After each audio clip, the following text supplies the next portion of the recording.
Hello दोस्तों, कलश की विश्वास स्टार भारत के most popular show episode number 180 में आपको दिखाया जाएगा। देविका जो होती हैं वो बहुत ज़्यादा इमोशनल हो होती हैं क्योंकि उनकी बहन साक्षी की जो है शादी टूट जाती है और वो कहने लगती हैं कि रवि, सिर्फ मुझे तुम पर ही विश्वास है, तुम ही मुझे बचा सकते हो टूटने से। मैं बहुत ज़्यादा टूट के बिखर चुकी हूँ। वैसे तो मैं पूरे परिवार को खुद से संभाल लूँगी, लेकिन मुझे संभालने के लिए तुम्हारी ज़रूरत पड़ेगी। रवि जो होते हैं वो कहते हैं कि देविका तुम टेंशन मत लो, मैं तुम्हारे साथ हूँ और मुझे पता है कि इन सब चीज़ के पीछे मैं ही जिम्मेदार हूँ, क्योंकि मोंटी का रिश्ता साक्षी के लिए मैं ही लेके आया था। दोनों एक दूसरे को हक कर लेते हैं, परेशान होते हैं बेचारे, लेकिन बार बार जो देविका होती है वो इमोशनल होकर यही कह रहे होते हैं कि रवि तुम्हारी कोई गलती नहीं है। उधर आप देखेंगे साकेत जो होते हैं वो ड्रिंक कर रहे होते हैं, कहते हैं कि माँ तुम्हें पता नहीं है मैंने दोनों की शादी जो है वो टूटवा दी है। तभी साकेत के जो माँ होते हैं वो कहती हैं कि अरे किन दो की बात कर रहा है, मुझे लगता है कि मोंटी की और साक्षी की शादी जो टूटवाई है वो तेरा ही हाथ है।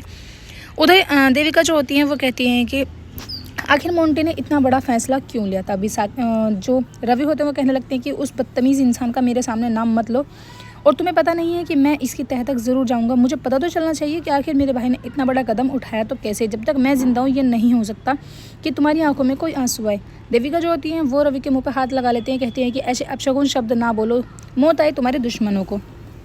फिर से रवि जो होते हैं वो दिलासा दे रहे होते हैं देविका को, कहते हैं कि तुम टेंशन मत लो, मैंने तुमसे प्रॉमिस किया है ना। उसके बाद देविका जो होती हैं वो सो जाती हैं। रवि उनसे प्रॉमिस करते हैं, कहते हैं कि कल वाली बात तो मैं पूरी नहीं कर पाया क्योंकि मुझे तुम्हें प्यार से प्रपोज करना था और अपने मन की बात बतानी थी, लेकिन देख लेना मैं तुम्हें अपने मन की बात ज़रूर बता के रहूँगा, लेकिन अब मेरे पास बहुत अच्छा मौका है।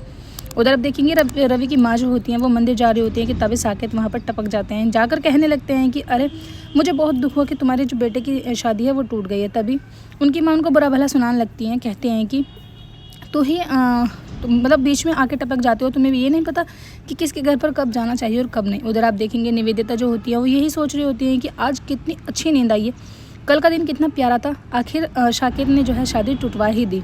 उधर आप देखेंगे साकेत रवि के पास चले जाते हैं। रवि उन्हें प्रूफ दिखाते हैं कि देखो देविका की बिंदी जो है मेरे कंधे पर लगी हुई है, क्योंकि वो मेरे कंधे पर सर रखकर पूरी रात सोई है।